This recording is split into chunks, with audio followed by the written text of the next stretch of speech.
सहना भवतु सहनौ भुनक्तु सह वीर्यं करवावहै तेजस्विनावधीतमस्तु मा विद्विषावहै।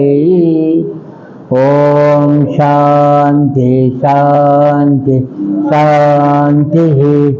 हरि ओम तत्सत्।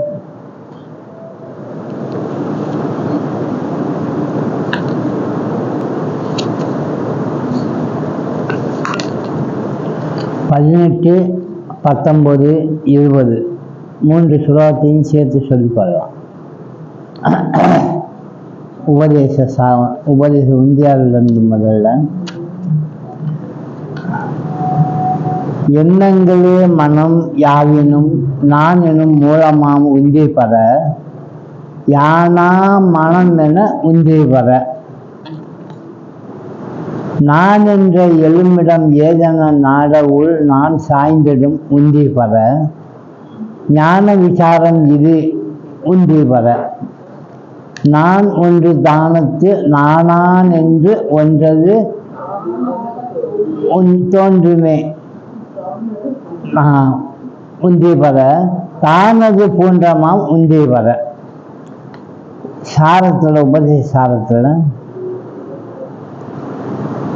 விருத்தயஸ்த்வஹம் விருத்திமாஸ்ரிதா விருத்தயோ மனோ விருத்யஹம் மனः அஹமயம் குதோ பவதி சின்வத அயிபதத்யஹம் நிஜ விசாரணம் அகமிநாசபாயஹமஹம் தயா ஸ்புரதி ஹிருத்ஸ்வயம் பரமபூர்ணசத்.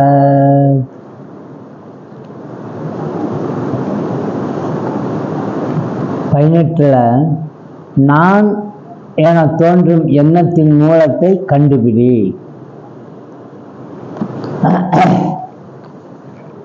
இந்த பகுதி இப்போ நம்ம படிக்கிறோம்ல 16 இருந்து ஆக்சுவலாக 16 இருந்து வரக்கூடிய பகுதி தான் உபதேச உந்தியாதிலே முக்கியமான பகுதி சொல்லுவாங்க.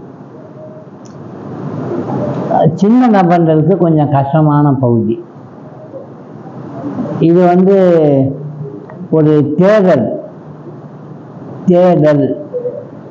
யார் எங்கே ஏதாவது ஒரு ஆர்கனைசேஷன் இருக்குது அப்படின்னா நல்ல சிறப்பாக நடக்குதுன்னு வைங்க.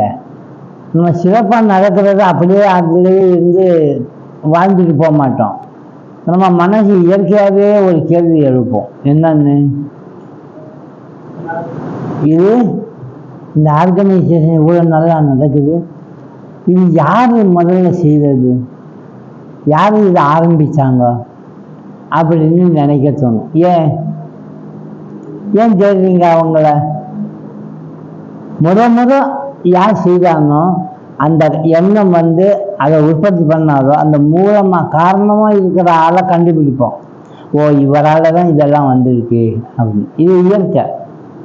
ஆனால் இந்த விஷயம் நம்ம மனித உடலில் மனிதனாக இருக்கிற இதில் நம்ம கவனம் செலுத்தலை. நாம் இப்போ வாழ்ந்துட்டே இருக்கோம். ஏகப்பட்ட விஷயங்களில் நம்ம தலையிட்டு பிரச்சனைகள்லாம் எதிர்கொண்டு வாழ்கிறோம். உபதேசம் நிறையணும். வாழ்க்கை என்பது போராட்டம் தான். அது போராட்டத்தான் தீரணும் அப்படி சொல்லத்தான் பார்க்குறோம். ஆனால் ஏன் அந்த போராட்டம் வருது, யாரால் வருது தெரியாது. இப்போ நம்முடைய வாழ்க்கை முழுதுமே எதால் நிறைக்கப்பட்டிருக்குதுன்னு பார்த்தீங்கன்னா என்ன சொல்லுவீங்க? எதால் நிறைக்கப்பட்டிருக்கு? வாழ்வதற்காக நம்ம செய்கின்ற ஒவ்வொரு முயற்சியும் எதை அடிப்படையை வச்சு நம்ம வாழணும். காசா, பணமா, சொத்தா, சுகமா, சொந்தமா, பந்தமா, அதெல்லாம் அடிப்படையாக வந்தா அந்த இதெல்லாம் எப்படி நுழைஞ்சிச்சு உள்ள, இதெல்லாம் நம்ம பார்க்கணும். இதை இங்கே பார்க்குறோம். அதெல்லாம் இந்த மாதிரி என்றும் இல்லை. அதுக்கு பேர் நம்ம ஒன்று வச்சுருக்கோம். மனுஷன் அப்படின்னா மனம்னு தான் சொல்லுவோம். நம் மனங்களிலிருந்து மனம் என்ற சொல்லிலிருந்து மனிதன் வந்திருக்கு. மனஸ்தான் தீவி மனிதனாக இருக்கும். அப்போ மனிதனுக்கு மனம் இருக்கு. அப்போ மற்ற ஜீவர்களுக்கெல்லாம் இல்லையா? இருக்கு, சிந்தனை இல்லாததுக்கு. மனுஷனுக்கு தான் இந்த மனம் இருக்கிறனால மனிதன் வந்து சிறப்பானவனா இருக்கான். இப்போ மனம்னு நம்ம பேசுகிறோம். மனம்னு என்னன்னு நம்ம சொல்றோம். இப்போ சொல்ல இந்த ரமணன் என்ன சொல்ல வர்றாருன்னா, மனம் என்பது ஒன்று உண்டா, இருந்துச்சுன்னா அது எங்கே இருக்கு, என்னவா இருக்கு, அதுதான் இந்த சுலோகம் காட்டுது. மனம்னு தனியாக ஒன்று இருக்கவே இருக்காது. ஏதோ ஒன்று மனம்னு ஒன்று காட்டுது. அது காட்டக்கூடியது எப்படி, எது வந்து இந்த மனசை காட்டுதுன்னு கேட்குறாரு. சொல்றாரு, எண்ணங்களின் தொகுப்பே மனம் எனப்படும். ரொம்ப டஃப்பான சப்ஜெக்ட் என்னன்னா இதுதான். ஆனால் ரொம்ப எளிமையானது என்னை கேட்டார். ஒரு ஆளுகிட்ட எத்தனை விதமான எண்ணங்கள் இருக்கும்னு தெரியுமா? எத்தனை எண்ணங்கள் என்பது 1 2 3 எண்ணுறது. எண்ணக்கூடிய எண்ணங்கள் எத்தனை இருக்கும்? கவுண்ட்லெஸ்ங்கிறீங்க. அப்போ கவுண்ட்லெஸ்னா இன்னும் சேரும். எதாவது சரி, புதுசு புதுசாக எப்படி எண்ணங்களை சேர்க்குறீங்க? எப்படி ஆசை எப்படி வரும் திடீர்னு? அதுக்கு ஒரு ஆள் இருக்கணும். எண்ணங்கள் உருவாகிறதுக்கும் நீங்க சொல்லுங்க, உடனே சொல்லிட்டீங்க ஆசை அப்படின்னு. திடீர்னு ஆசை இருக்குமா? அந்த இதை நான் பார்க்குறேன், இது மாதிரி என்கிட்ட ஒன்று இருந்தால் நல்லா இருக்கும்னு ஒரு ஆசை வந்துச்சு. எதனால இப்போ எனக்கு இந்த ஆசை வந்துச்சு? பார்த்தனால. ஆசையை உருவாக்குற ஆளுங்க எங்க இருக்காங்க? புலன்கள் இருக்காங்க. ஏதோ ஒரு ஹோட்டலில் போய் இல்லாட்டி ஒரு கடையில், ஸ்வீட் கடையில் போய் இப்படியே பார்ப்போம், எந்த ஸ்வீட்டு அப்படின்னு. சாப்பிட்டு வச்சு பேசல, இந்த ஏதோ ஒன்று சாப்பிட்ணும், பார்ப்போம். இப்படின்னு கதை இந்த ஸ்வீட்டை கொடு அப்படின்னு அந்த ஸ்வீட்டாகவும் கொடுப்பான். சாப்பிட்டோன்னு ரொம்ப நல்லா இருக்கும். இப்போ ஒரு ஆசை வரும், வீட்டுக்கு கொஞ்சம் கொண்டு போகலாம்னு பார்சல் கட்டுவோம். அது அதை கொண்டு போகிறோம். இதுவும் ஒரு புலன் மூலமாக வந்ததான் ஆசை. இதன் மூலமா நாக்கு ருசியாக கண்டு வந்துச்சு. இது மாதிரி புலன்கள் தான் வாசல். யாருக்கு? எண்ணங்களை உருவாக்குறதுக்கு. எண்ணங்கள் எப்படி வந்துச்சுன்னு இந்த அம்மா சொன்னாங்க, ஆசைனால அப்படின்னு. ஆசை எப்படி வந்துச்சுன்னா புலன்கள்னால, அப்போ பார்வையினால. ஒன்றுக்கு ஒன்று ஒரு லிங்க் வைக்கிறான். அதை இங்கே எண்ணங்கள், இப்படி இருக்கக்கூடிய எண்ணங்கள் எல்லாம் மொத்தமாக சேர்த்தா அத்தனையும் ஒரு பொட்டியில் வச்சுட்டீங்கன்னா அந்த பொட்டிக்கு ஒரு பேர் வைக்கணும். என்னன்னு பேர் வைக்கலாம்? இப்போதாங்க இவர் சொன்னாரு. என்னன்னு சொன்னாரு? மனம்னு பேர் வச்சாரு. மனம்னு தனியாக கிடையாது. ஒண்ணு மனம் என்றா எண்ணங்களின் தொகுப்பு. சரி, நாம இன்னொரு பேரை வைப்போம். தென்னை மரம் ஒன்று நட்டாச்சு ஒரு வீட்டில். அதுக்கு ஏதாவது பேர் மாற்றலாமா? தென்னை மரம்னே வச்சுக்குவோமா? தென்னை மரம் தான்.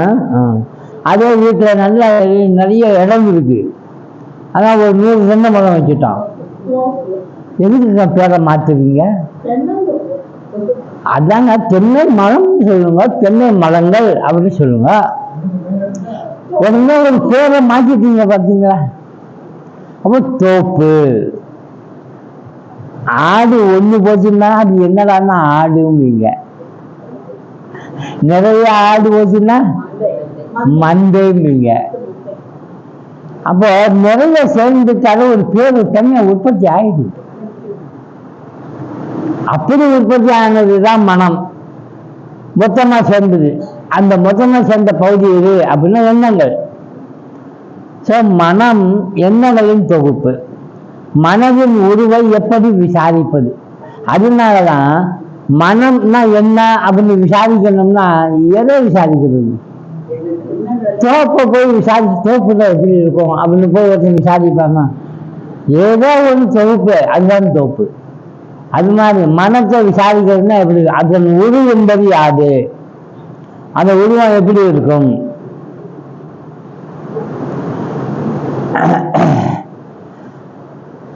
அது அந்த உரு என்பது யாருன்னு விசாரிக்க நான் என்ற எண்ணமே மனதின் முதல் எண்ணமாக விளங்குவதை அறியலாம். இப்போ எண்ணம்னு சொல்லிட்டே இருந்தோமா, நான் என்பது ஒரு எண்ணம் தான் கண்டுபிடிச்சான். இப்போ இந்த நான் தான் முதல்ல உருவான எண்ணமா, நான் என்ற அந்த ஒரு ஈகோயிஸ்டிக் வந்து பார்த்தீங்களா, அதுதான் முதல்ல உருவானது. அடுத்த உருவானதுலாம் என்னது, அடுத்த உருவானதுலாம் இந்த நான் என்ற அந்த உருவை சார்ந்து உருவானது. இப்ப இந்த நான் எதை நினைச்சு எதை பிடித்து கொண்டு நான் சொல்லிச்சு உருவாகிறதுக்கு ஏதாவது ஒரு பொருளை வச்சுத்தானே நமக்கு ஒரு ஆசை வந்து ஒரு எண்ணம் வந்துருந்தோம். இந்த நான் இப்ப எதை வச்சு சொல்றதுன்னு பாருங்க, மனம். ஆகவே மனம் எனப்படுவது நான் எனும் இந்த எண்ணமே ஆகும். அப்போ தொகுப்பா இருந்தாலும் ஏதாவது ஒரு எண்ணத்தை வச்சு வந்து இதான் மனம்னு சொல்லணும்னா அது நான் தான். நான் என்ற எண்ணத்துக்கு தான் மனம்னு சொல்லிடுறோம். இப்போ ஒருத்தன்கிட்ட போய் யாசிக்கிறான், இதான் தானம் பண்ணுங்க அப்படின்னு. அவனோட சொத்துல நிறைய இருக்குது, ஆனா அவன் தள்ள. இவன் சொல்றான் இன்னொருத்தங்கிட்ட போய் கேட்டேன் தள்ள அப்படின்னா. ஏன் அப்படின்னா என்ன சொல்லலாம், ஏன் தள்ள, மனம் இல்லைன்னு தான் சொல்றீங்க. உண்மை தரணும் என்ற எண்ணம் இருக்கு பாருங்க, அது இல்லை அவங்கிட்ட. ஆனா அதுக்கு நம்ம பேர் என்னன்னு கொடுக்குறோம், மனம் அப்படின்னு கொடுக்குறோம். அந்த மனம் முதல் எண்ணமா இருக்கக்கூடியது அந்த நான். அந்த நான் ஏன் தர மாட்டேங்குது அப்படின்னா பொசசிவ்னஸ். அதனால நான் இவ்வுடல் என்று தோன்றும் எண்ணம், நான் வந்து இந்த உடல் அப்படின்னு ஒரு எண்ணம் தோணுதா, அந்த எண்ணம் தான் இப்போ முதல்ல வந்த எண்ணமா மாறிச்சு. மனிதனுடைய முதல் எண்ணம் அப்படின்னு தெரிஞ்சுக்கோன்றார். ரமணர் எங்க சுற்றி வர்றாருன்னா, மொத்த எண்ணங்களுடைய தொகுப்பு தந்த மனம். அதனுடைய ஆரிஜின் யாரு, முதல்ல எல்லாம் வந்தான், எந்த எண்ணம் முதல்ல வந்துச்சுன்னு கண்டுபிடி அப்படிங்கிற. ஒரு பானையில ஆகாதது அப்புறம் பார்த்துக்கொள்ளலாம் அப்படின்னு போட்டே வரீங்க, முதல்ல எதை போட்டீங்களோ அது ஞாபகம் வந்துச்சு அது எடுக்கணும்னு. அதுக்கு மேல நிறைய போட்டீங்க. இது முதல்ல போட்டது நீங்க எடுக்கணும்னா கையை விட்டுட்டு தொலாவுவீங்க. வேற என்னென்னமோ கைக்கு படுது, அது எடுக்க மாட்டோம். ஏன், கண்டுபிடிச்சிட்டீங்க முதல் போட்டது எது அப்படின்னு உங்களுக்கு தெரிஞ்சிருச்சு. இப்ப அதை கிடைக்கிற வரைக்கும் அதை தொலாவுவீங்க, கிடைச்சிருச்சுன்னா அதை தூக்கிடுவீங்க. அப்போ கலப்படமா நிறைய ஒரு பானையில நீங்க எத்தனை பொருள் போட்டாலும் அந்த பொருள் என்னென்ன பொருள்னு உங்களுக்கு தெரியும். அது எடுக்கணும்னு நினைச்சா கையை விட்டு தொலாவி பார்க்குறீங்க, கிடைச்சதை அந்த கிடைச்சோடனே எடுக்கிறீங்க. அது மாதிரி இப்ப நம்ம என்ன செய்யணும்னா, ஜபம், தியானம், பாராயணம், லலிதா சாஸ்திரமோ, விஷ்ணு சாஸ்திரமோ இதெல்லாம் பண்றோம் இல்லையா. ரமணர் என்ன பண்ற, அதெல்லாம் பண்ணுங்க. தெரியாம அது பண்ண தானே அது வந்துடும். ஆனா விசாரணைன்னு நீங்க பண்றதா இருந்ததுன்னா இந்த விசாரணை பண்ணுங்க. எவ்வளவோ எண்ணங்கள் என்கிட்ட இருக்கு, முதல் எண்ணம் எது அப்படின்னு விசாரணை இப்ப கண்டுபிடிச்சிட்டோம். முதல் எண்ணம் நான் அப்படின்னு. இப்ப தொலாவணும், நம்ம இந்த நான் வந்து எங்க இருக்குதுன்னு பார்த்து தொலாவிட்டே இருக்கணும். நான் எங்க இருக்குது அப்படின்னு. நான் எங்க உட்கார்ந்து இருக்கோம், நம்ம கதை வந்துடணும்ல. இன்னொரு கதை இருக்கு, உதாரண கதை. ரூம்ல உட்கார்ந்து இருக்குது, ஆனா ரூமை சொல்லாம சரீரத்தை சொல்லுவேன் நான். அப்ப அந்த நான் எண்ணம் முதல்ல உருவாகிறது எங்க உக்காந்தனால, அந்த ரூம்ல. அதை இந்த நான் தான் ஜீவன், ஜீவாத்மாங்கிறது. ஆன்மாங்கிறது அங்க உட்காந்து இருக்கிற அந்த இடம், அவனுக்கும் இதுக்கும் சம்மந்தம் இல்லை. அவன் இடம் தந்தைக்கான் உட்காந்துருக்கான். அது இருக்கிறதுனாலதான் இது வந்துச்சு இந்த எண்ணம். அது அப்படியே விதையிலேருந்து இந்த தாவரம் வரும்போது அது மாதிரி அங்கே வந்தனால அதே ஐடி பண்ணுறதுக்கு பதிலாக ஒரு ஜீவத்துவம் வந்த உடனே நான் இன்னும் இந்த சரீரத்தை நினைச்சி, அதைத்தான் இங்கே சொல்றார், மனதினுடைய முதல் எண்ணம் இந்த சரீரத்தை வச்சு கொண்டு அது பார்க்குது அப்படின்னு.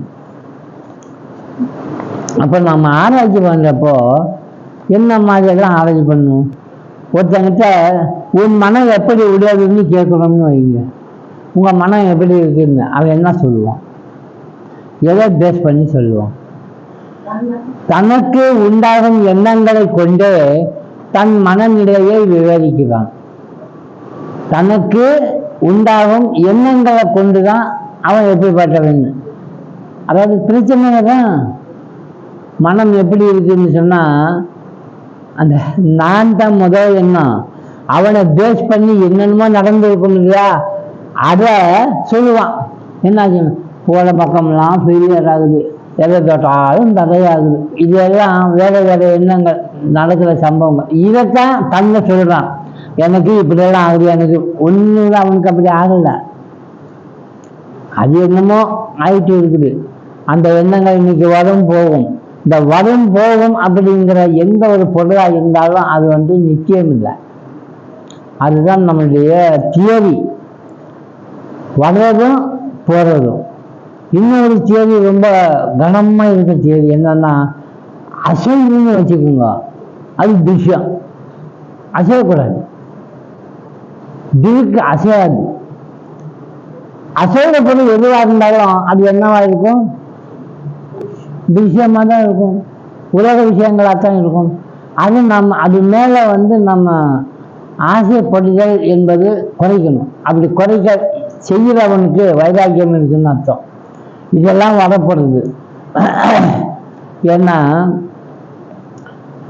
அப்படியே நமக்கு அது வந்தாலும் அனுபவிக்க கூடாது. அதாவது அனுபவிச்சுட்டு ஐயோ வலிக்குதுன்னு சொல்லக்கூடாது. பேசாம பார்த்துட்டு அப்படியே இருக்கணும்.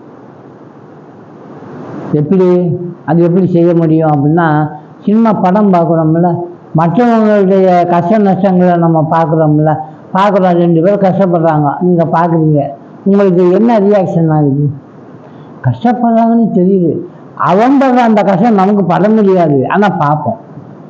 பார்த்துட்டு சொல்லலாம், அந்த அவங்கெல்லாம் போய் கஷ்டப்படுறாங்க, இவங்க சந்தோஷமா இருக்கும், இவங்க சந்தோஷமா இருக்கும்.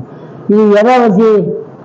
சும்மா வந்ததை நீங்கள் அப்படியே பார்க்குறீங்க. இதை சாட்சின்னு சொல்லுது. சும்மா பார்க்கல, விட்னஸ். அந்த விட்னஸ் உங்களுக்கு வரல, அதனால தெரியல. வந்தா அதே விட்னஸை நீங்க இப்ப பார்க்கணும். துக்கம் வருதா, அது வந்துச்சு, அப்புறம் எவ்வளவு நாள் இருக்கும்? போயிடும்.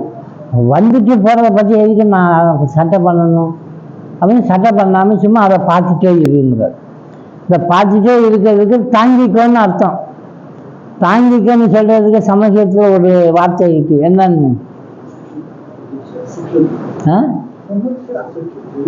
திதிக்ஷா. திதிக்ஷா. ஸ்ரீகிருஷ்ணர் இந்த புலன்களின் வழியாக வரக்கூடிய எந்த சமாச்சாரமும் குணத்தோட சேர்ந்து செய்கிற சமாச்சாரம். அந்த அண்டத்தில் இருக்கிற சமாச்சாரம் பிண்டத்தில் இங்க இருக்கு. அது இவனோட இவன் அவனோட கலக்குறான். அதனால உனக்கு துக்கமோ சுகமோ வருது. அது வரும் போகும். அதை நினைச்சு நீ கலங்காத, தாங்கிக்கும் அப்படின்னு ஒரு பகவத்கீதையில ஒரு ஸ்லோகம் இருக்கு, தெரியுமா யாருக்காவது? மாத்ரா ஸ்பர்ஷஸ்து கௌந்தேயா சீதோஷ்ண சுக துக்கதாக. மாத்ரா ஸ்பர்ஷஸ்து கௌந்தேயான்னா, மாத்திரான்னா இதுதான் குணங்கள். அதனுடைய குணம் இதனுடைய குணம். அங்கே அக்னி குணம், இங்கே ஒருத்தன்கிட்ட இருக்கிற குணம். அங்கே ஆகாசத்தில் இருக்கிறது, இங்கே செவிக்கு இருக்கிறது. அந்த குணத்தோடு அதான் சொல்றாரு. குணாகா குணேஷு வர்த்தந்தே அப்படின்பார். குணத்தோட சேர்ந்து அதனுடைய தன்மையை காட்டுது. நீ அதுக்கு அப்பால உள்ளது, உனக்கு ஒன்றும் பண்ணாது.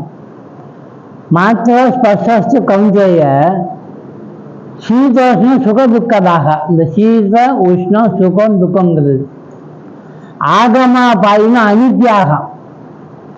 அது வரும் போகும், அதனால அது அனித்தியம். அப்படி உனக்கு அது வந்துச்சுன்னா நீ என்ன பண்ணணும்? தஸ்மா திதிக்ஷஸ்வ பாரதா.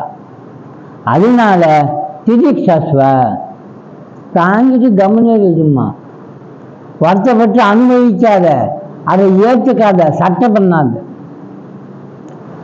சட்டம் பண்ணாதுங்கிறது என்ன தெரியுமா? இங்கிலீஷ்ல இக்னோர். ஒரு தம்பி ஏதாவது சொன்னா நீ கண்டுக்காதீங்கன்னு கண்டுக்காம இருங்க, அவனுக்கு என்ன ஆகும் தெரியுமா? அவன் எக்ஸ் ஆகிடுவான். அவன் போயிடுவான் பேசாம, நீ எதையும் கண்டுக்க மாட்டேங்கிறான் அப்படின்னு. நீங்க வார்த்தை வார்த்தை நீங்க எதாவது ரியாக்ஷன் பண்ணீங்கன்னா சந்தோஷம் யாருக்கு தெரியுமா? நான் சொல்ற ரியாக்ஷன் ஆகுதுன்னு உங்களுக்கு ஆகிற ரியாக்ஷன் நான் பார்க்கும்போது அவன் சந்தோஷப்படுவான். இத அழகா திருக்குறள புரியுற மாதிரி சொல்லியிருக்காரு. இந்த துக்கங்களும் கஷ்டங்களும் நமக்கு வருது பார்த்தியா, அது எதுக்கு வருது தெரியுமா? கஷ்டம் வருது எதுக்காக நம்மகிட்ட வந்துச்சுன்னா, உன்னைய கஷ்டப்படுத்தி அழ வச்சு அதை பார்த்து ரசிக்கணும்னு வருது. இதை தெரிஞ்சு வந்ததுன்னா நீ அந்த கஷ்டத்தை கண்டுக்க மாட்ட. அப்போ நீ அந்த கஷ்டத்தை கண்டுக்காம இருந்தேன்னா அது வந்து உன்னை கஷ்டப்படுத்துறப்போ நீ கண்டுக்காம கஷ்டப்படாம பேசாம இருந்தேன்னு வச்சுக்கோ, இப்போ யாருக்கு கஷ்டம் தெரியுமா? கஷ்டப்படுத்த வந்தவனுக்கு கஷ்டம், அவன் பேசாம போயிடுவான். கஷ்டத்தை கண்டு நீ சீச்சிட்டு கம்முன்னு இருந்தேன்னா அவன் கஷ்டப்பட்டு போயிடுவானா. அதான் கஷ்டம் வர்றப்ப சிரி அப்படின்னு சொன்னார். இத இடும்பைக்கு இடும்பை படுப்பர், இடும்பைக்கு இடும்பை படாதவர். ஒன்னே முக்கால் வழியில இவ்வளவு பெரிய கருத்தை வச்சிருக்கார். இடும்பைக்கு இடும்பை படுப்பதான். கஷ்டத்துக்கே துன்பத்துக்கே துன்பத்தை கொடுப்பானா. யாருல அதை துன்பத்தை கண்டு பயப்படாம இருக்கிறது. இப்படி துன்பத்தை கண்டு பயப்படாம இருக்கணும்னா இந்த நான் எங்களுக்கு பின்னால என்னன்னு கண்டுபிடிச்சு நம்ம அங்க நின்னோம்னா இவன் செய்யற அட்டகாசங்கள்லாம் பார்த்துட்டே இருப்போம். ரூம்ல போய் நின்றுக்கணும், இதுதான்டா நான் அப்படின்ட்டு. சரீரத்துல நான் நின்றுக்கூடாது. சரீரத்துல நான் நின்னா சரீர சம்பந்தம் கொண்டது எத்தனை தெரியுமா?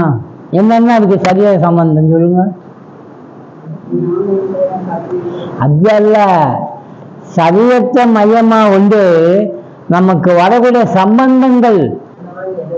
நான் எனது சரி, நான் தான் இருக்கேன், எனது என்பது எனது என்னன்னா அதான் சம்பந்தங்கள். நாம சம்பாதித்த சொத்து சுகம், பொண்ணு பொருள், சொந்தக்காரவங்க, சம்பந்து, மருமக, மாப்பிள்ளை, இன்னும் இப்படி எல்லாம் வருமா நிறைய அத்தனை நம்ம உருவாக்கிக்கின்றோம் சம்பந்தம். இதோட உங்களுடைய பெருமை, கௌரவம், பாராட்டுகள் அதுவும் சம்பாதிச்சிருக்கோம். அந்த கௌரவத்துக்கு குறை வரக்கூடாது. பொண்ணு தப்பு பண்ணதுல பையன் தப்பு பண்றான்னா அந்த தப்பு பண்ணாதுன்னு சொல்றாங்க. அந்த அப்பங்காரன் சொல்லுவாங்க, எதுக்கு தப்பு பண்ணாதுன்னு சொல்றாரு தெரியுமா? ஆக பொசசிவ் பண்றாரு. அப்ப அந்த கௌரவத்தின் மேல ஒரு பற்று வச்சு இதெல்லாம் சம்பாதிச்சது. இவங்க இதெல்லாம் ஏதோ மையமாச்சு வந்தது. சரீரத்தை பேஸ் பண்ணி இதெல்லாம் வருது. சரீரத்தினுடைய தன்மைகள், எண்ணங்கள், இவை இப்படிலாம் வாழ்றான், இதை காப்பாற்றணும் அப்படின்னு நினைச்சு அவன் வாழ்றான். இந்த முதல் நான நீங்க இல்லாம பண்றீங்கன்னா இதெல்லாம் என்ன ஆகும்? புரிஞ்சு வச்சு. அப்ப இதுதான் வேறு. இந்த வேலை நீ அடிச்சுட்டேன்னா உனக்கு என்னென்ன கஷ்டம் கிடைச்சதோ அதெல்லாம் அன்பு போய். அதைத்தான் இங்க சொல்ல வந்தார். பொதுவாக நம் எண்ணங்களின் தொகுதியே மனம் என்று நாம் கருதுகிறோம். நினைவுகளை எல்லாம் நீக்கி பார்க்கின்ற போது தனியாக மனம் என்று ஒன்று இல்லை. நான் யார் என்னும் நூலில் கூறுவது எப்படின்னா, நினைவே மனதின் சொரூபம். எண்ணங்களே மனம். இந்த மரம் தான் தொகுப்பாக இருந்து தொகுப்புன்னு காட்டின மாதிரி எண்ணங்கள் தொகுப்பாக இருந்து மனம்னு காட்டிச்சு. இப்போ நம்மக்கிட்ட ஒரு பொருள் தெரிஞ்சிச்சு, நமக்கு மனம்னு ஒன்று நம்மக்கிட்ட இல்லை. மனம்னு சொன்னால் எந்த எண்ணம் நமக்கு முன்னால் நிற்குமோ அதை பற்றி தான் பேசப்படுது. இப்போ எண்ணங்களை பற்றி கொஞ்சம் ஆராய்ச்சி பண்ணி பார்க்கணும்னு சொல்கிறார். இந்த ஒரு சுலோகத்தை என்ன காட்சி தர்றாருன்னா, உள்ள நுழைஞ்சு போய் நான்னா என்ன, அது எங்கே இருக்கு, அது எப்படி நம்மளை ஆட்சி படைக்கிறதுன்னு கண்டுபிடிக்க வைக்கிறார். எப்பொழுது எண்ணங்கள் உண்டாகின்றன? ஆழ்ந்த தூக்கத்தில் எண்ணங்கள் இல்லை. விசாரணை பண்ணி பார்த்தா எண்ணம் எப்போ வரும்? விழிச்சு கொண்டிருக்கிறப்ப தான் வரும். தூங்கிட்டு இருக்கிறப்ப எண்ணம் வருதா? வராது. எண்ணங்களை விட்டுட்டோம். விழிப்பு வரும்போதே எண்ணங்கள் தோன்றுகின்றன. அப்ப எண்ணமே இல்லாமல் இருக்கிற இடம் தூக்கம். தூக்கத்தில் நாம் உடம்பை உணர்வதில்லை. கனவுன்னா இன்னொரு ஸ்டேஜ். ஏன்னா கனவுக்கு பிறகு இன்னும் முடிச்சு பார்த்தோம்னா கனவுக்கும் அதுக்கும் ஒன்றா தான் இருக்கும். கனவுல ஒரு உடல் இருக்குல்ல, அந்த உடல் சம்பந்தமா எல்லாம் வருது இல்லை எண்ணங்கள். அதனால இப்போ இங்க என்ன சொல்றாரு, கனவுல நம்ம உடம்பை உணர்வதில்லை. அப்ப போயிடுச்சு, ஐடென்டிஃபிகேஷன் போயிடுச்சு. பார்த்தீங்களா? அந்த நான் என்று அபிமானிப்பதில்லை. இதுதான் நான், அதுதான் நான், எதையும் அபிமானிக்கிறது இல்லை. அபிமானம்னு தெரியுமில்ல, ஐடிக்கு தான் அபிமானம்னு சொல்றாரு. இப்ப உங்களுடைய அபிமானம் எங்க இருக்குன்னா மனிதன் என்ற அந்த உருவத்துல நான் என்கிறதுல மனித அபிமானம் இருக்கு. தேகத்தின் நாமரூபத்தை நமது நாமரூபமாக கொள்வதில்லை. அங்க தேகமே இல்லை. அதனால தேவனுடைய நாமரூபம் நான் இன்னாரு, நான் சுப்பிரமணி, நான் ராதாகிருஷ்ணன் அப்படி எதுவும் நினைக்கிறது இல்லை. கனவுல ஆழ்ந்த உறக்கத்துல இந்த இடங்கள்லாம் கிடையாது. தான் என்ன அங்க, அதனால்தான் எண்ணங்கள் அங்கு இல்லை. விழிப்புறும் போது தேகத்தை நான் என்று அபிமானிக்கிறோம். தூக்கத்திலிருந்து கொஞ்சம் வெளியே வந்த உடனேயே என்ன ஆகுறது, தேகத்தை தான் முதல்ல நினைக்க வைக்குது, அங்க அபிமானிக்க வைக்குது. நீங்க ஒரு ஆராய்ச்சி பண்ணி பாருங்களேன். நம்ம இதெல்லாம் படிக்கிறோம், கொஞ்சம் ப்ராக்டிஸ் பண்ணி பார்த்தோம்னா ஒரு நாள். இப்போ இன்னைக்கு போய் நைட்டு தூங்குறீங்க, காலையில விழிப்பு வருது, நல்லா தூங்கிட்டு இருக்கீங்க, விழிப்பு வருது. ஒருத்தவங்க நல்லா தூங்கி இருப்பீங்க, விழிக்கிறப்ப அப்படின்னா நீங்கள் நல்லா தூங்கினா தான் சாமி விழிக்கிறது அப்படின்பா. நல்லா தூக்கமே வரல, முதல்ல அது சொல்லி கொடுங்க அப்படின்பா. தூக்கம் வர்றதுக்கு என்ன பண்ணுது? தூங்கிட்டு எந்திரிக்கிறப்போ முதல்ல எந்த எண்ணம் உங்களை விழிப்பு பெற வச்சதுன்னு பார்த்தீங்களா? எது முதல்ல விழிப்பு வருது? கண்ணா, காதா, மூக்கா, இல்லை இந்த நாக்கா, இல்லை ஒரே சரிய ஸ்பர்சமா? எது விழிப்பு வர்றப்ப மொத்தமுறை வரக்கூடியது எது? அங்கே படுத்திருக்காரு, நல்லா தூங்கிட்டு இருக்கான், அவனை கூப்பிடுறீங்க, ஏ ஈஸ்வரே அப்படின்னு. இந்த கூப்பிட்டது எங்கே போகும்? நாக்கிலேயே மூக்கிலேயே போகாது. இந்த சத்தம் எங்கே போகும்? காது வேலையா போகுது. அப்போ என்னை யாரோ கூப்பிடுறாங்கன்னு அது நினைக்கிறதுக்கு எது வேணும்?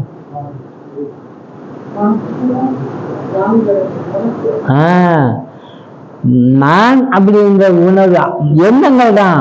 ஆனா எண்ணங்கள்ல எது அழிஞ்சு போயிருக்குன்னா நான் தூக்கத்துல விழிக்கின்ற பொழுது எது வரும்? முதல்ல அதன் தான் வருவான். அவன் வர்றதுக்கு உதவி செய்யறது எதுன்னா ஒண்ணு காது, புலன், காது புலன். இல்லையா ஒன்றும் சத்தம் படாத, பக்கத்துல போய் இதுக்கு ஸ்பர்ஷம் பேரு. அவளோட உணவு எழுப்பியிருப்பான் அவனுக்கு.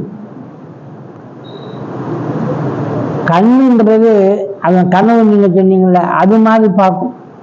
எங்கே இருக்கோமோ அங்கே கூப்பிட்டாலோ இல்லாட்டி தொட்டாலோ கண் அப்புறம்தான் கடைசியில் திறக்கும். கண்ணு திறக்கும். கண்ணு திறந்து உக்காந்துருவான். இப்போ உலகத்தை பார்ப்பான். எடுத்தோடனே உலகத்தை பார்க்க மாட்டான். காதால் கேட்குறான், ஸ்பர்சத்தால் உணர்றான், விழிப்புணர்வு வர்றது நான் வந்த பின்னதான். அதான் இங்க சொல்றார், இந்த தேக அபிமானமே நாம் ஆன பிறகுதான் நமக்கு பல்வேறு எண்ணங்களும் உண்டாகின்றன. இந்த தேகத்தை நான் நினைச்சு வந்தவொடனே தேகம் சம்பந்தப்பட்ட எல்லா எண்ணங்களும் மொத்தமா வர ஆரம்பிச்சிடும். உங்களுக்கு இஷ்டம் எது வேணுமோ எடுத்துக்கொள்ளலாம், அது மாதிரி வர ஆரம்பிச்சிடும். இந்த தேகமே நான் என்ற அறிவே பிற எண்ணங்களுக்கு காரணம், மூல காரணம்.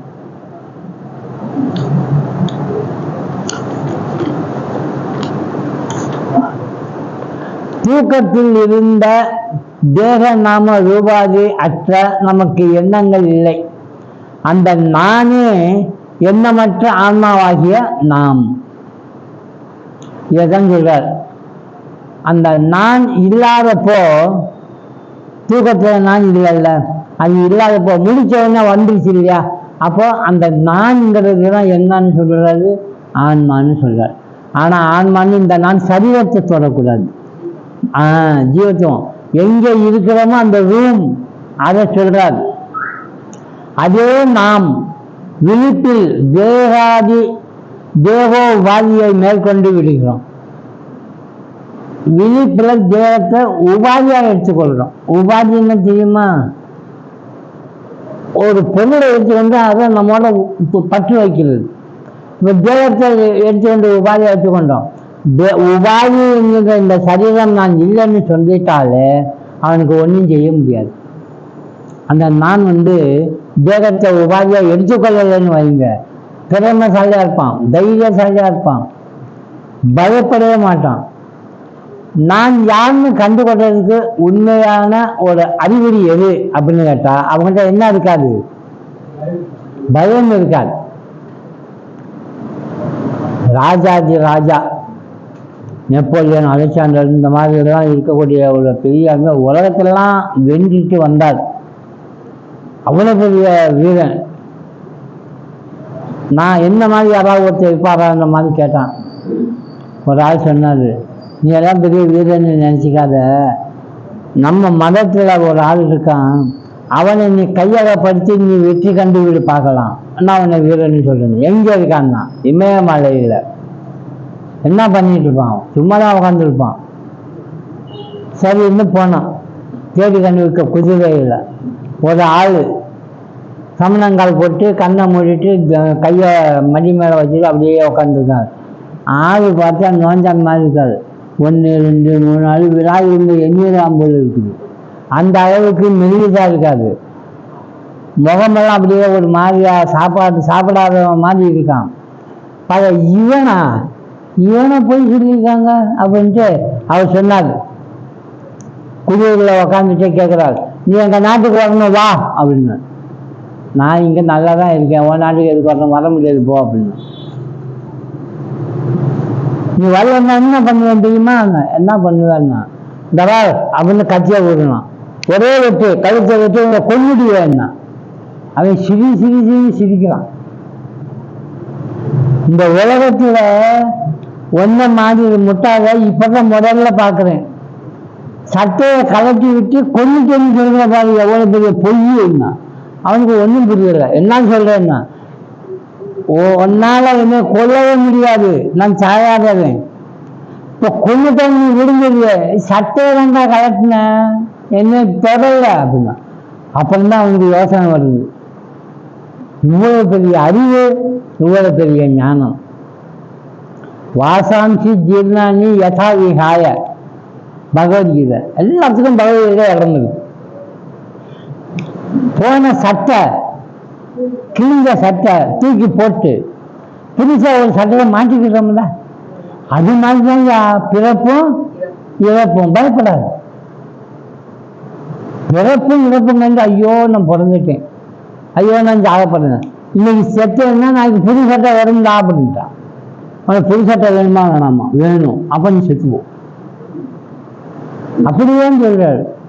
வாசந்தி ஜீர்ணானி யதாவிகா, எப்படி கிழிஞ்ச சட்டை தூக்கி போட்டு புதுசா வாங்குறியோ அதே மாதிரி பழைய சரீரத்தை விட்டுட்டு நீ புதிய சரீரத்தை வாங்க போற. அதுதான் மரணம். இந்த மாதிரி நான் இருக்கேன், நான் மாற மாட்டேன், நான் அப்படியே தான் இருக்கேன். பிறகு வர்றது, சரீரம் எடுக்கிறது, வாழ்றது, கொள்றது எல்லாம் ஒரு சட்டை. நீ என்னை கொண்டுட்டேன்னு சொல்றது எதை? கிழிக்கிறேன், இந்த சட்டையை கிழிச்சிருக்கு, அவ்வளவுதான். என்னை தொட முடியாது. நான் தான் அழியாத ஆன்மா. இவங்க யாராவது வெற்றி துண்டு ஆக்க முடியுமா? அது எப்படி வேணாலும் அதை ஆயிட்டேன், அதை சொல்றார். ஆனால் பகவத்கீதையை எப்படி நம்ம கோட் பண்ணுறோமோ அது மாதிரி திருக்குறளையும் கோட் பண்ண வேண்டி வரும். அவர் இன்னும் எளிமையாக சொல்லியிருக்காரு. ஏன்னா அவர் பிறப்பு இறப்புன்னு அப்படி சொன்னார். திருக்குறள் எப்படி சொல்றாரு? நம்ம தூங்குறதுன்னு தெரியும், அப்புறம் இழுக்கிறதுன்னு தெரியும், எந்திரிக்கிறதுன்னு தெரியும். அதுபோல் இப்படி சொல்லிட்டார். எப்படி?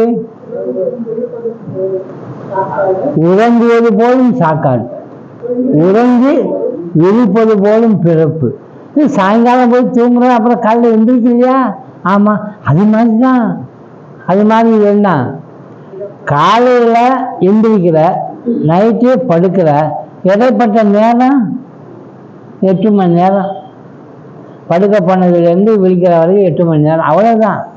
அது மாதிரி பிறப்பும் இறப்பும் 8 மணி நேரம் இல்லை. எத்தனை நேரம் நீ வாழ்ந்தியோ அது போச்சு, இன்னொரு தடவை ரொம்ப சீக்கிரம் போயிட்டோம்ன்றார். காலம் என்பது உண்மையிலேயே, நேரம் காலம் என்பது உண்மையிலேயே ஆச்சரியமான சமாச்சாரம் கிடையாது. நேரம்னு ஒன்று இருக்கா? எப்படி சொல்லுவீங்க? நேரம்னு ஒன்று இருக்கிறத சொல்லுங்க.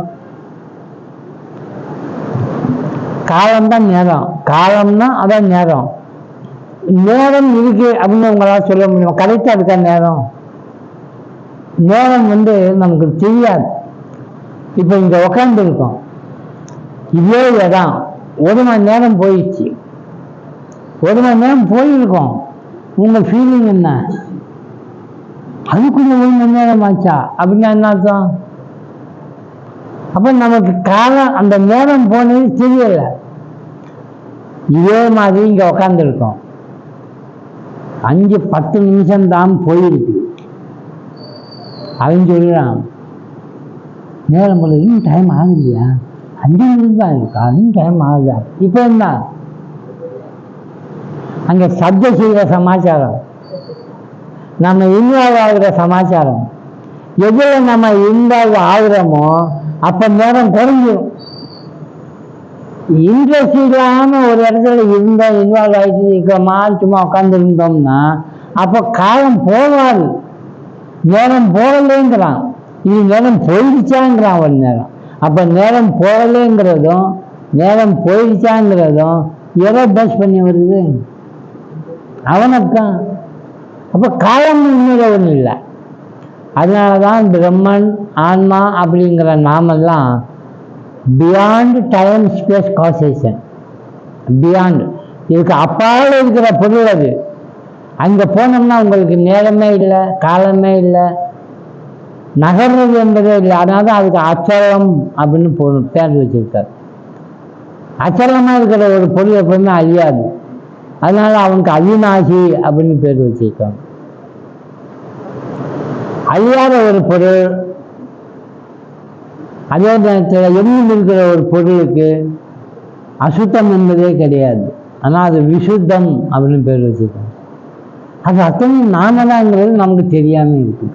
அதை தெரிஞ்சுக்க ஆசைப்படணும்.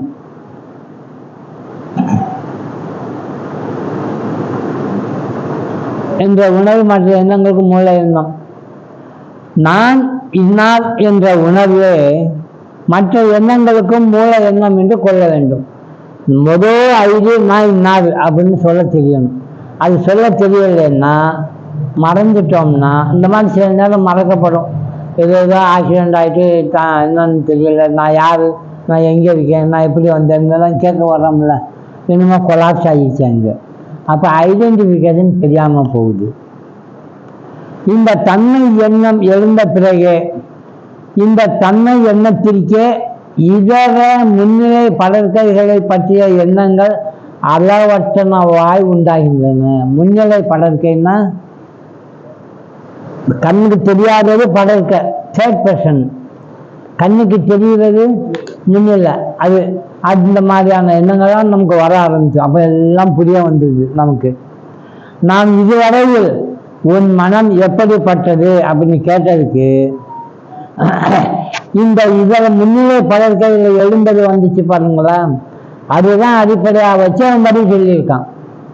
அதைத்தான் பேஸ் பண்ணி ஐடி பண்ணி பதில் சொல்லியிருக்கான். இப்படி செய்ய ஆராய்ச்சியின் விளைவாக பார்த்தால் மூல எண்ணமாகிய நான் இன்னார், நான் இன்னவன் அப்படி என்னும் நம் தன்மை என்னவே நம் மனத்தின் சரியான வடிவம் என்பது தெரிகிறது. இப்போ மனதிற்கு எது வடிவம் அப்படின்னா அந்த மாதிரி வந்து பாருங்க, தேர்ட் பர்சன்ட்ல இருந்தும் செகண்ட் பர்சன்ட் இருந்தும் அதை வச்சு பார்த்து சொல்றது தான், அதுதான் மனசு. அதை வச்சு மற்ற எண்ணங்களை வச்சு ஐடி பண்ணி நம்ம சொல்லிட்டு இருக்கிறோம்.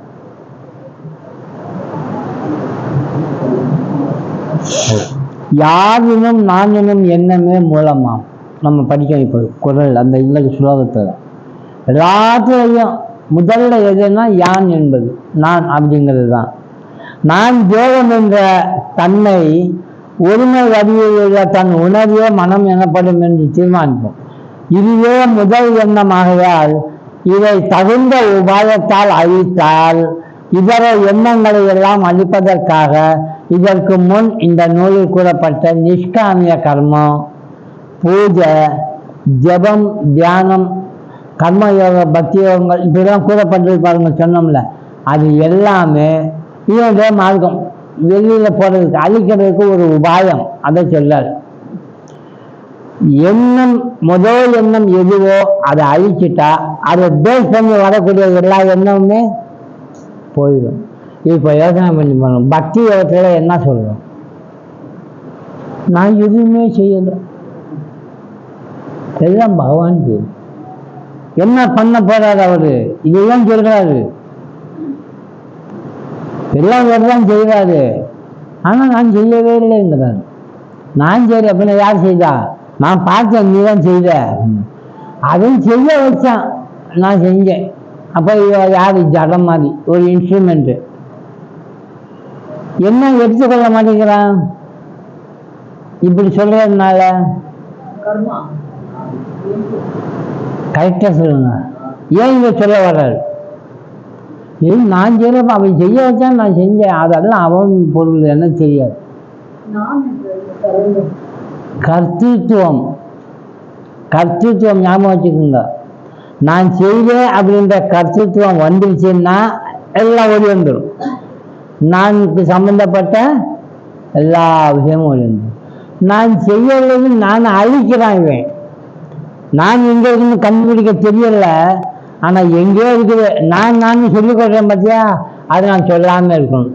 அதனால இது செய்வது யாரு?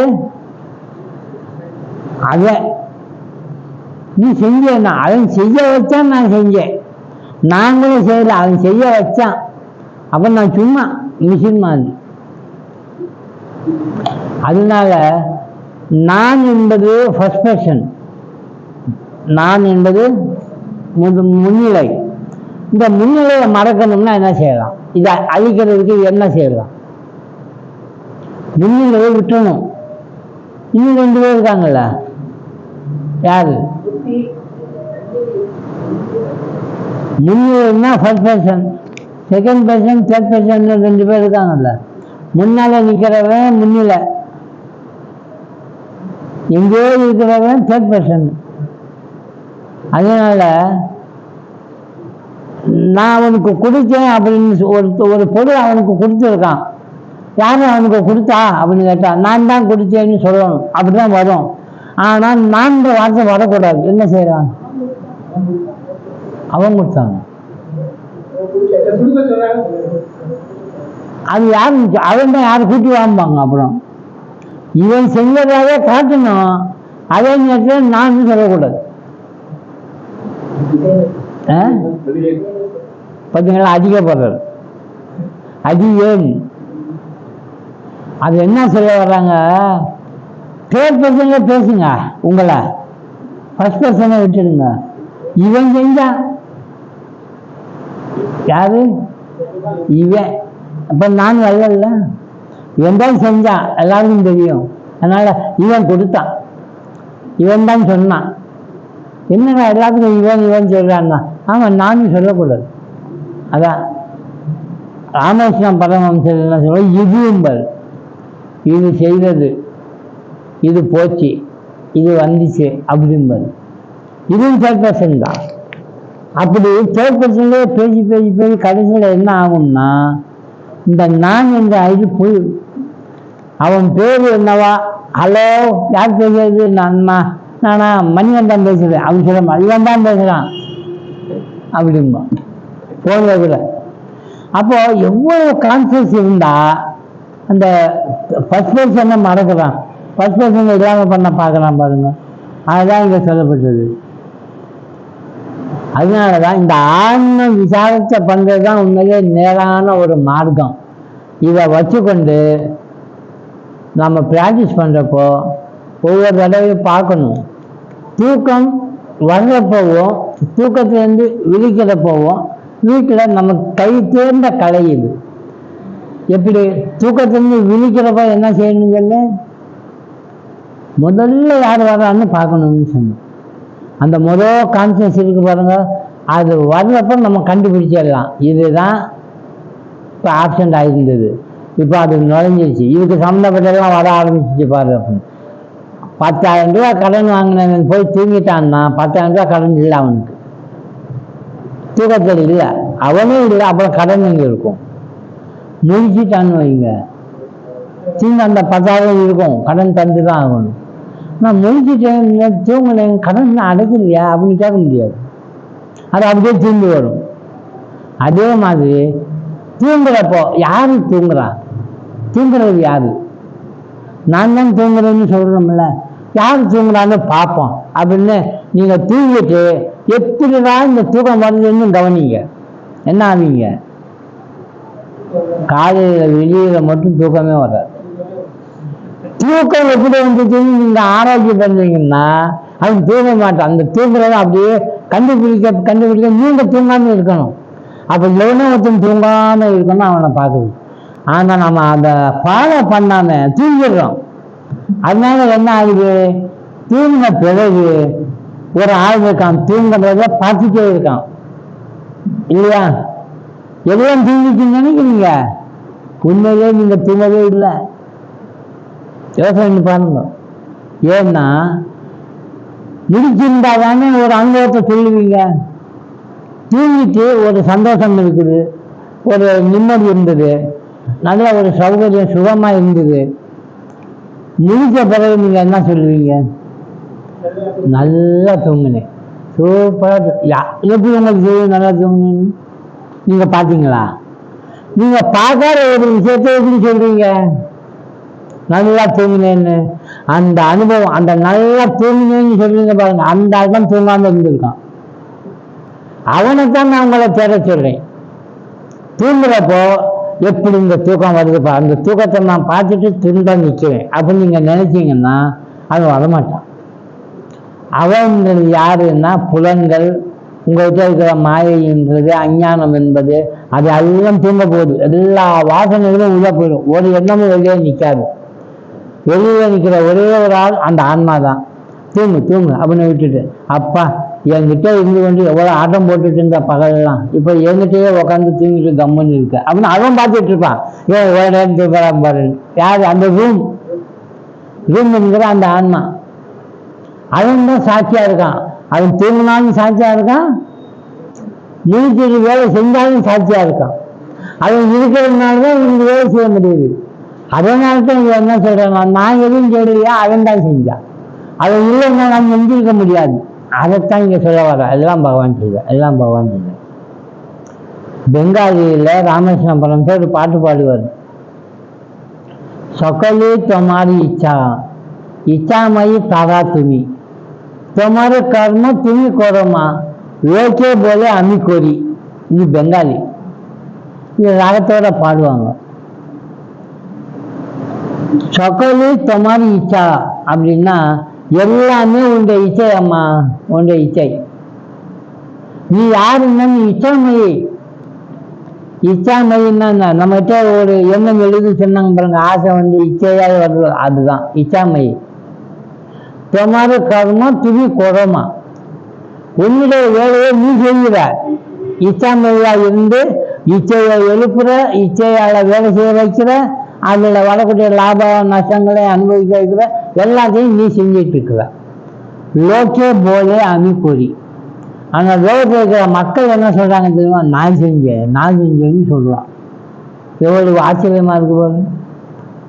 அவ செய்தா, இவன் அதை செஞ்சுட்டு இதை நான் செஞ்சேங்களாம். க்ஷேமா இருக்குது அப்படின்னு அந்த அம்மா கிட்ட பாடி காட்டுறாரு ராமகிருஷ்ண பரமஹம்சர். இந்த மாதிரி ரொம்ப அருமையாக சில பாட்டு பெங்காலிலையும் ஹிந்திலையும் இருக்கு. ராம நாமம் சொன்னால் நகை ஆகமா, மீண்டும் நம்ம திரும்பி வர போடுறதில்லை, வர முடியாது. எந்த பாட்டில் வருது தெரியுமா? பிபரே ராமரசம்னு வரும். பிபரே ராமரசம்னு ஒரு பாட்டு இருக்கு. அந்த பாட்டில் ஒரு வரி வருது என்னன்னா, உன்னுடைய நாமத்தை சொல்லிட்டு இருந்தோம்னா நமக்கு மீண்டும் பிறந்து வரக்கூடிய அந்த பிறப்பு என்பது நமக்கு இல்லாமல் இருக்கும் அப்படின்னு வரும். ஆதவன்னா மீண்டும் வர்றது அது இல்லை அப்படின்னு வரும். நல்ல பாட்டை ராகத்தோட பாடவும் செய்யலாம். அந்த பொருளை கவனிச்சிங்கன்னா அவங்க எப்படி அனுபவிச்சிருப்பாங்க போல. உண்மையும் அதுதான். பக்தி மார்க்கத்தில் இருந்து இந்த நான் விசார மார்க்கத்தில் இருக்கிற நானை ஒழிக்கிறதுக்கு கஷ்டப்படுறதை விட பக்தி மார்க்கத்தில் நீங்கள் போய் அவன் பேரை சொல்லி பாருங்கள், நீங்கள் உங்களை மறந்து போவீங்க. நான் எங்கேயோ தொலைஞ்சு போகும். அதுதான் சொல்ல வந்தேன். 18 முடிஞ்சிருக்கு. அடுத்த வாரம் 19வது. ஒரு ஸ்லோகம் முடிஞ்சது. தொட்டோம்னா எனக்கு கொஞ்சம் நேரமாகும். அதனால நம்ம நிறுத்துக்கோங்க. ஸ்லோகம். ஓம் சகனா பவது சகனோ புனக்தோ சக வீர்யம் கரவாவகை தேஜஸ்வினாவதீதமஸ்து